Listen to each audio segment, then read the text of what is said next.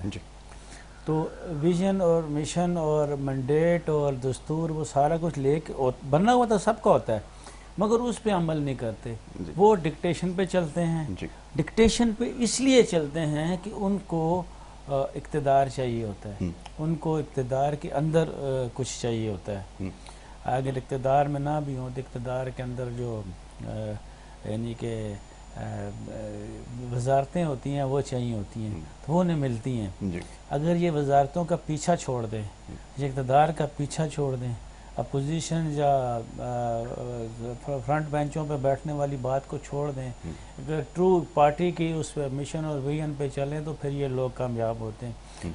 اب جب ایک ہوتی ہے ریڈ جھنڈی ایک ہاتھ میں اور ایک ہاتھ میں ہوتی ہے سبز جھنڈی، جب سبز جھنڈی اوپر ہوتی ہے تو آپ جلسے شروع کر دیتے ہیں، جب سبز جھنڈی نیچے، جب ریڈ جھنڈی ہوتی ہے تو آپ کے اوپر میڈیا بھی بند، آپ کے اوپر میڈیا بھی بند ہو جاتا ہے۔ اب یہ سبز جھنڈی کھلی ہے، لندن کے دونوں لوگوں کے لیے سبز جھنڈی ابھی کھلی ہے، ایک کی تھوڑی سی کھل گئی ہے، ایک کی کبھی ریڈ ہو جاتی ہے، ابھی سبز ہو جاتی ہے۔ تو آپ سبز جھنڈی، تمام سیاسی پارٹیاں سبز جھنڈی اور ریڈ جھنڈی کو چھوڑ کر اپنے جو آپ کا ایم اور مشن اور ویژن ہے اس کے اوپر چلیں گے تو کامیاب ہیں، ورنہ یہ ساری عمر چلتا رہے گا۔ بہت خوب۔ آخری جملہ میں چاہوں گا ذرا ڈاکٹر شہباز سے لے لیا جائے، اور ڈاکٹر صاحب آخر میں چاہوں گا کہ ذرا کمنٹ کر دیجئے کہ خاص طور پہ جو عام انتخابات کے حوالے سے جو اسپیکولیشن جاری ہے، قیاس آرائیوں کا سلسلہ جاری ہے، فرمائیے گا کہ آپ کی کیا رائے ہے، کیا سوچ ہے، کیا پریڈکٹ کر سکتے ہیں اس سسٹم کو اور اس جو جاری صورتحال ہے اس کو دیکھتے ہوئے، کیا عام انتخابات کا جو انعقاد ہے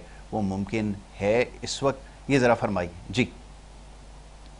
جی میرے خیال میں عام انتخابات بالکل جیسا الیکشن کمیشن نے اعلان کیا ہے وہ وقت پر ہی ہوں گے۔ اس کی وجہ یہ ہے کہ اب انٹرنیشنل جو financial institution like I M F ہے، ورلڈ بینک ہے، ایشین ڈیولپمنٹ بینک ہے، یا اور جو اس طرح کے ادارے ہیں جہاں سے ہم کرتے وغیرہ دے رہے ہیں، یہ جن سے ہم جو اپنی ان کی ایکسپرٹیز جو ہے وہ ان سے ہم بائے کر رہے ہیں، تو انہوں نے بڑا واضح یہ کہا ہے کہ اب تو آپ کو جو لانگ ٹرم اکنامک پالیسی ہے اس کو اڈاپٹ کرنا ہوگا، اور وہ تبھی اڈاپٹ ہوگی جب آپ کے ہاں پولیٹیکل اسٹیبلٹی آئے گی۔ تو پولیٹیکل اسٹیبلٹی کا میرے خیال میں ایک مطلب یہ بھی ہے کہ الیکشن جو ہے اس کو ٹائم پہ کروایا جائے، اور الیکشن کو بالکل فری اینڈ فیئر کروایا جائے، تاکہ جو بھی جماعت وہ آئے انڈیپینڈنٹلی آ کے وہ فیصلے کرے، اللہ کرے کہ وہ فیصلے جو ہے for the betterment of people of Pakistan کیے جائیں۔ کیونکہ جیسے میرے محترم جو پروگرام میں بیٹھے ہوئے وہ یہ کہہ رہے تھے کہ سبز جھنڈی یا لال جھنڈی، وہ میرے خیال میں سبز جھنڈی یا لال جھنڈی کی جو ہے نا وہ کیا کہتے ہیں اس کو، اس وقت ضرورت نہیں پڑتی جب آپ اپنے ایجنڈے میں بڑے کلیئر ہو۔ اور ابھی آپ دیکھیں جتنے بھی آپ کی پولیٹیکل پارٹیز ہیں کہیں پہ بھی انہوں نے اپنے ایجنڈے کے اندر یہ بات نہیں کی یا نہیں مینشن کی یا واضح کی کہ ہم آ کے لوگوں کی فلاح و بہبود جو ہے اس میں اضافہ کریں یا اس میں اپنا حصہ ڈالیں۔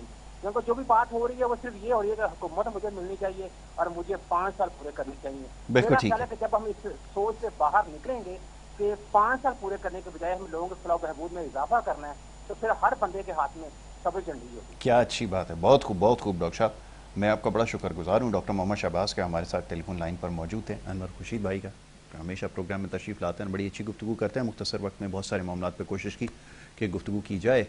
اب یہاں پر وقت ہو رہا ہے ایک بریک کا، اور بریک کے بعد جو دوسرا سیگمنٹ ہے اس کی طرف ہمیں بڑھنا ہوگا۔ بریک لے رہے ہیں، واپس آئیں گے، آپ دیکھتے رہیے پروگرام گڈ مارننگ کراچی۔